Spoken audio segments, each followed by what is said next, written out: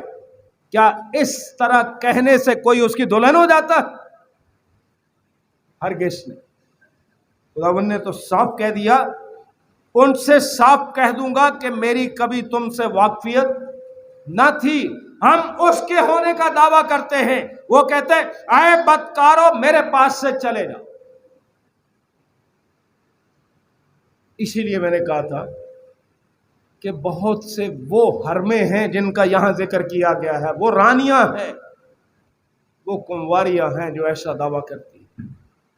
فیصلہ میں نے نہیں کرنا, کسی مشن نے نہیں کرنا, فیصلہ خداوند کا ہے کہ کون اس کی حقیقی دلہن ہے. پولس رسول نے بڑی خوبصورت بات کہی تھی. کرنتھس کی کلیسیا کے نام خط لکھتے وقت جب دوسرا خط اس نے لکھا تو 11ویں باب کی دوسری آیت میں اس نے یہ کہا تھا. کرنتھس کی کلیسیا کے نام دوسرا خط 11واں باب اور دوسری آیت میں لکھے, مجھے تمہاری بابت خدا کی سی غیرت ہے کیونکہ میں نے ایک ہی شوہر کے ساتھ تمہاری نسبت کی ہے. جب دلہن ایک ہے تو دلہا بھی ایک ہی ہے, دلہا ایک ہے تو دلہن بھی ایک ہی ہے.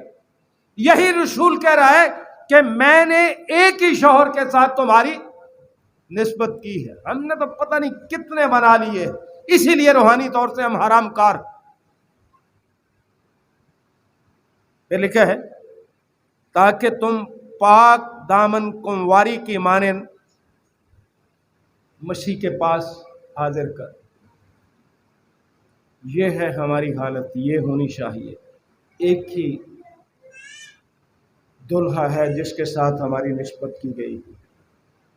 اور اسی طرح دلہا نے بھی اعلان کر دیا. وہاں ہم نے دیکھا کہ دلہا کیا اعلان کرتا ہے. 9ویں آیت ہم نے پڑھی تھی,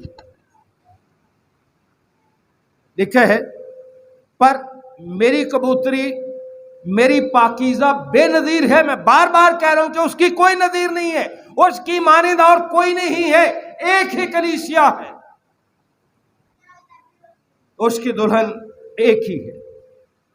اور پھر اگر آپ افسیوں کا خط پڑھیں اس کے 4 باب کی 4 آیت تو وہاں لکھا ہے ایک ہی بدن ہے, ایک ہی روح, چنانچہ تمہیں جو بلائے گئے تھے اپنے بلائے جانے سے امید بھی ایک ہی ہے. ایک ہی بدن ہے, ایک ہی کلیسیا ہے, خداوند کا بدن اسے کہا گیا ہے. ایک ہی دلہن ہے جسے خداوند کا بدن کہا گیا. عزیز بھائیوں اور عزیز بہنوں, اسی کلیسیا کے لیے, اسی واحد دلہن کے لیے متی رسول کی معرفت انجیل کا 16واں باب پڑھیں 18ویں آیت میں تو پطرس سے خداوند نے بات کی تھی. کیا خداوند نے کہا تھا؟ کیا خدا کا کلام بدل گیا ہے یا خداوند نے کچھ اور کہہ دیا تھا؟ متی رسول کی معرفت خداوند کی انجیل 16واں باب اور 18ویں آیت میں لکھا ہے اور میں بھی تجھ سے کہتا ہوں کہ تو پطرس ہے اور میں اس پتھر پر اپنی کلیسیا بناؤں گا اور عالم ارواح کے دروازے اس پر غالب نہ آئیں گے. ایک ہی کلیسیا ہے جو خود خداوند نے مقرر کی ہے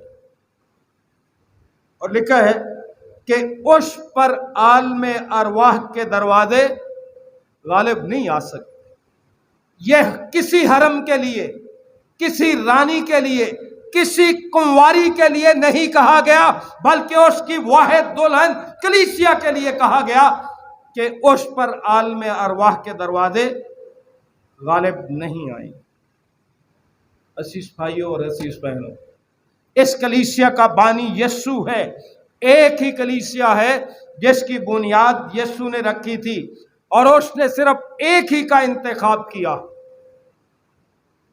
کیونکہ وہاں ہم نے پڑھا پر میری کبوتری میری پاکیزہ بے نظیر ہے، وہ اپنی ماں کی اکلوتی ہے، کوئی دوسری کلیسیا ہو ہی نہیں سکتی ماں سوائے جسے خداوند نے خود مقرر کیا۔ وہ اپنی والدہ کی لاڈلی ہے، بیٹیوں نے اسے دیکھا اور اسے مبارک کہا۔ خداوند کی مقرر کردہ کلیسیا چند خصوصیات کی وجہ سے منفرد ہے، اس کا کسی کے ساتھ مقابلہ نہیں ہے۔ مثلاً وہ اپنے ساکرامنٹس کے لحاظ سے منفرد ہے، بپتسمہ اور پاک عشاء۔ وہ اپنی تعلیم کے لحاظ سے دوسروں سے الگ ہے، منفرد ہے۔ بائبل مقدس کی تعلیم ریفارمڈ تعلیم ہے، اور جو تعلیم ریفارمڈ ہے وہی بائبل مقدس کی تعلیم ہے۔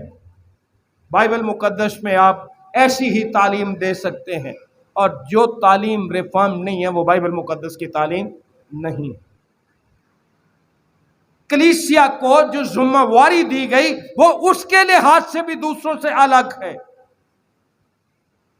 جو ذمہ واری کلیسیا کو دی گئی ہے، اس کے سپرد کی گئی ہے، وہ کسی اور کو نہیں دی گئی، کسی اور کو نہیں سونپی گئی۔ یوحنا رسول کی معرفت خداوند کی انجیل اگر ہم دیکھیں 17واں باب 8ویں اور 14ویں آیت، تو وہاں خداوند کے پاک کلام میں یوں لکھا ہے، 17واں باب اور اس کی 8ویں اور 14ویں آیت۔ 8ویں آیت میں لکھا ہے، کیونکہ جو کلام تو نے مجھے پہنچایا وہ میں نے ان کو پہنچا دیا۔ کن کو پہنچا دیا؟ اس محبوبہ کو، اس دلہن کو، واحد دلہن کو۔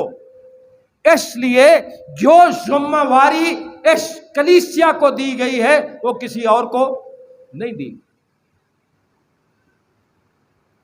جو کلام تو نے مجھے پہنچایا وہ میں نے ان کو پہنچا دیا، اور انہوں نے اس کو قبول کیا اور سچ جان لیا کہ میں تیری طرف سے نکلا ہوں، اور وہ ایمان لائے کہ تو ہی نے مجھے بھیجا۔ اس کے بعد 14ویں آیت میں لکھا ہے، میں نے تیرا کلام انہیں پہنچا دیا، اور دنیا نے ان سے عداوت رکھی، اس لیے کہ جس طرح میں دنیا کا نہیں وہ بھی دنیا کے نہیں۔ یہ ہے کلیسیا کا مقام، یہ ہے کلیسیا کی حالت، یہ ذمہ واری اس کو دی گئی ہے، اور یہ آسمان سے اس کو دی گئی۔ جو کلام تو نے مجھے پہنچایا میں نے ان کو پہنچا دیا۔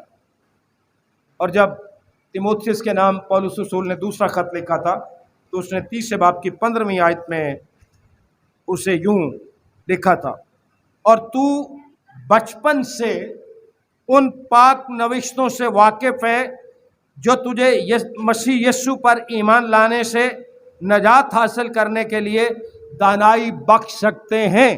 وہ پاک نوشتے جو کلیسیا کے سپرد کیے گئے ہیں، خدا کا پاک کلام ہے، وہی نجات پانے کے لیے دانائی بخش سکتے ہیں، اور کوئی تعلیم اور کوئی کتاب آپ کو نجات یسوع مسیح پر ایمان لانے کی تعلیم نہیں دے سکتی۔ نجات حاصل کرنے کے لیے اور کوئی کتاب تعلیم جو ہے دانائی نہیں بخش سکتی۔ صرف دلہن ہی کو کلام مقدس دیا گیا تاکہ وہ اس کی منادی کرے۔ آپ اور میں دعویٰ کرتے ہیں کہ ہم خداوند کی دلہن ہیں۔ اب سوچ لیجئے کہ جو ذمہ واری اس دنیا میں ہمیں دی گئی ہے کیا ہم وہ پوری کر رہے ہیں؟ اگر نہیں پوری کر رہے تو کس طرح آپ دعوے دار ہیں کہ جی آپ خدا کی دلہن ہیں، آپ خداوند یسوع مسیح کی حقیقی دلہن ہیں؟ جب آپ وہ ذمہ داری نہیں پوری کر رہے تو کیسے آپ اس کی دلہن کہلانے کے حقدار ہوں گے، یا میں اس کا حقدار ہوں گا؟ کلیسیا ہی کو یہ ذمہ واری دی گئی تھی، اس کے سپرد خدا کا کلام کیا گیا تاکہ وہ اس کی منادی کرے، ایمان لانے والوں کو بپتسمہ دے، اور لوگوں کو وہ سب کچھ سکھائے جس کا خدا کے پاک کلام میں حکم کیا گیا۔ عزیز بھائیوں اور عزیز بہنوں، کلیسیا یسوع مسیح کی دلہن اس لیے بھی سب سے الگ ہے کہ اس کے ساتھ تحفظ کا وعدہ ہے، اس کی حفاظت کی ضمانت دی گئی ہے، اس لیے وہ منفرد۔ ابلیس کی تمام قوتیں مل کر بھی یسوع مسیح کی دلہن کلیسیا کو تباہ کرنے کی صلاحیت نہیں رکھتی، اور کبھی ایسا کر بھی نہیں سکیں گی۔ تاریخ پڑھ کے دیکھ لیجئے، بائبل مقدس پڑھ کے دیکھ لیجئے کہ جس دن سے کلیسیا قائم ہوئی ہے اس دن سے آج تک اسے ختم کرنے کی کوشش کی گئی، لیکن یہ نہیں ختم، بلکہ یہ کوششیں دنیا نے اور تیز کر دیں۔ اور خداوند کا شکر کیجئے کہ جتنی دنیا، ابلیس اور اس کے لوگوں نے خداوند کی دلہن کلیسیا کو ختم کرنے کی کوششیں تیز کی، اسی تیزی کے ساتھ خداوند یسوع مسیح کو قبول کرنے والوں میں بھی اضافہ ہوتا رہتا۔ یہ اس کی مہربانی ہے، اس کا فضل، کیونکہ ابلیس اور اس کی قوتیں اس کی کلیسیا کو ختم نہیں کر سکتی۔ آج بھی کلیسیا اپنے تمام دکھوں، اپنی تمام ادارثانیوں، اپنی تمام مصیبتوں کے باوجود خدا کے فضل اور رحم سے ترقی کر رہی ہے۔ اور کیا خوبصورت وعدہ کہ یسوع مسیح نے اس بات کی ضمانت دی ہے کہ عالم ارواح کے دروازے اس پر غالب نہ آئیں۔ میں تو ہمیشہ کہتا ہوں کہ یہ کلیسیا جو ہے، خداوند جسے اپنی دلہن کہتا ہے، یہ اس جلتی ہوئی جھاڑی کی مانند ہے جو موسیٰ نے دیکھی تھی۔ وہاں کیا دیکھا اس نے؟ کہ جھاڑی جل رہی ہے لیکن بھسم نہیں ہوتی۔ کلیسیا کو جلایا جا سکتا ہے لیکن اسے بھسم نہیں کیا جا سکتا، کیونکہ خداوند اس کے ساتھ ہے، اس کے ساتھ خداوند کا وعدہ ہے۔ اس لیے وہ اپنے انجام کے لحاظ سے، اپنے آخر کے لحاظ سے بھی دوسروں سے الگ، کیونکہ اسے ایک پیغام دیا گیا، اسے اوپر سے ایک پیغام ملا۔ اس لحاظ سے کلیسیا اس دنیا میں ایک اہم مقام رکھتی۔ اس کے ساتھ ساتھ ایک اور بات بھی آپ کو بتانا چاہتا ہوں۔ اس دنیا میں رہتے ہوئے کلیسیا یا وہ دلہن جو ہے وہ کامل نہیں ہو سکتی۔ کیوں بلا؟ کیونکہ یہ خطا کار لوگوں پر مشتمل ہے۔ پولس رسول نے کیا کہا تھا کہ جو کام میں نہیں کرنا چاہتا وہ مجھ سے ہو جاتا۔ یہ خطا کار لوگوں پر مشتمل ہے، اس لیے اس دنیا میں رہتے ہوئے تو وہ کامل نہیں ہو سکتی۔ لیکن افسیوں کا خط جب آپ پڑھتے ہیں 5ویں باب کی 26ویں اور 27ویں آیت، تو وہ وقت آئے گا، وہ وقت آئے گا جب وہ اپنے دلہا کے سامنے بغیر داغ اور جھری کے پیش کی جائے گی۔ کوئی خطا نہیں رہے گی، کوئی خامی، کوئی کمزوری اس میں نہیں رہے گی۔ لکھا ہے تاکہ اس کو کلام کے ساتھ پانی سے غسل دے کر اور صاف کر کے مقدس بنائے، اور ایک ایسی جلال والی کلیسیا بنا کر اپنے پاس حاضر کرے جس کے بدن میں داغ یا جھری یا کوئی اور ایسی چیز نہ ہو، بلکہ پاک اور بے عیب۔ اس دنیا میں رہتے ہوئے یہ ممکن نہیں، لیکن وہ وقت ضرور آئے۔ کلیسیا خداوند کی دلہن اس دنیا میں رہتے ہوئے وہ ساری مصیبتیں، وہ سارے ظلم جو اس دنیا میں رہتے ہوئے برداشت کر رہی ہے، جب وہ اپنے دلہا، اپنے محبوب کی پرمسرت اور دلکش رفاقت میں جائے گی تو وہ سارا کچھ بھول جائے گی کہ یہ دکھ تو کچھ بھی نہیں تھے اس رفاقت کے مقابلے میں، اس خوشی کے مقابلے میں تو یہ دکھ کوئی حقیقت نہیں رکھتے، کیونکہ دلہن ایک ہی۔ عزیزو، وہ وقت آنے سے پہلے چاہیے کہ ہم پولس رسول کے ساتھ مل کر یہ کہہ سکیں جیسا اس نے کرنتھس کی کلیسیا کو دوسرا خط لکھتے وقت 12ویں باب کی 15ویں آیت میں کہا تھا. غور سے سنیے کیا کہتا ہے رسول. اس وقت سے پہلے، اس شفاقت میں جانے سے پہلے،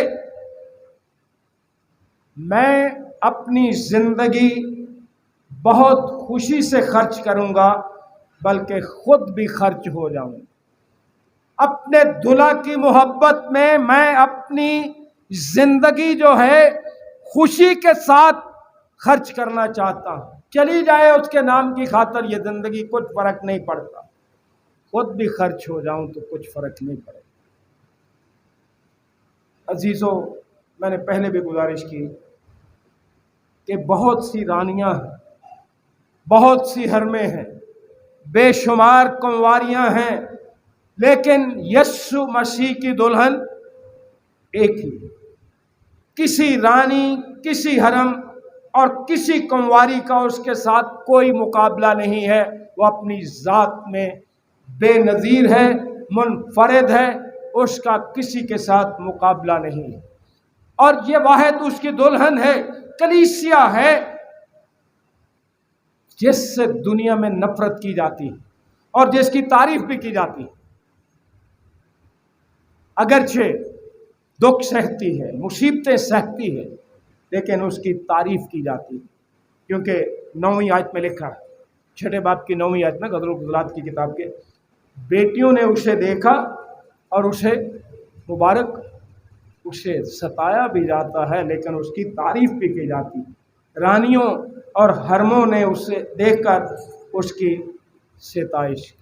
عزیز بھائیوں اور عزیز بہن، مکاشفہ کی کتاب میں سے 19واں باب پہلی 3 آیات غور سے سنیے کیا لکھا ہے، اور پھر 6 سے 8ویں آیت آپ کے لیے پڑھ کر اس پیغام کو ختم کر رہا ہوں.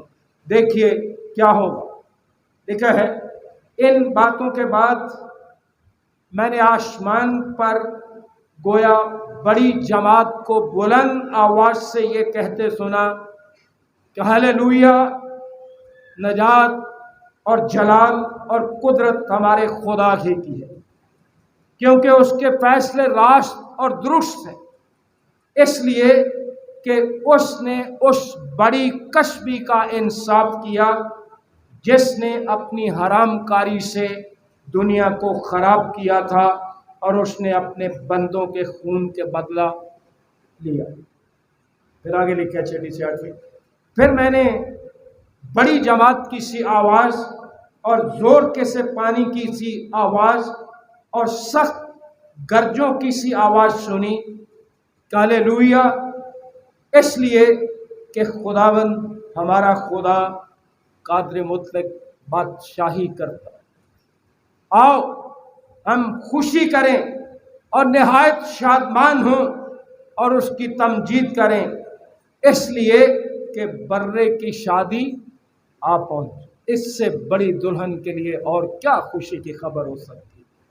اور اس کی بیوی نے اپنے آپ کو تیار کر لیا. آج میرے لیے اور آپ کے لیے سوچنے کی بات یہ ہے، کیا ہم نے اپنے آپ کو اس کی آمد کے لیے تیار کر لیا؟ لکھے، اور اس کو چمکدار اور صاف مہین کتانی کپڑا پہننے کا اختیار دیا گیا. یہ مہین کتانی کپڑے کی آگے تشریح خود ہی کلام مقدس نے کر دی، کیونکہ مہین کتانی کپڑے سے مقدس لوگوں کی راست بازی کے کام مراد. آج بطور دلہن اپنے آپ کو تیار کر لیجیے، اس لیے کہ برے کی شادی آ پہنچی، اس کی آمد نزدیک ہے. کیا میں اپنی ذات میں، آپ اپنی ذات میں، خاندانی طور پر، کلیسیائی طور پر، شخصی طور پر ہم دعویٰ کر سکتے ہیں کہ ہم اس کی دلہن ہیں؟ ہم پر عالم ارواح کے دروازے غالب نہیں آئیں؟ خداوند آپ سب کو برکت بخشے اور دلہا کے آنے کی پوری تیاری بخشے، تاکہ جس روز وہ آئے تو ہمیں شرمسار نہ ہونا پڑے، بلکہ خوشی کے ساتھ اس کے داہنے ہاتھ ہوں. خداوند آپ سب کے ساتھ اور آپ کو برکت.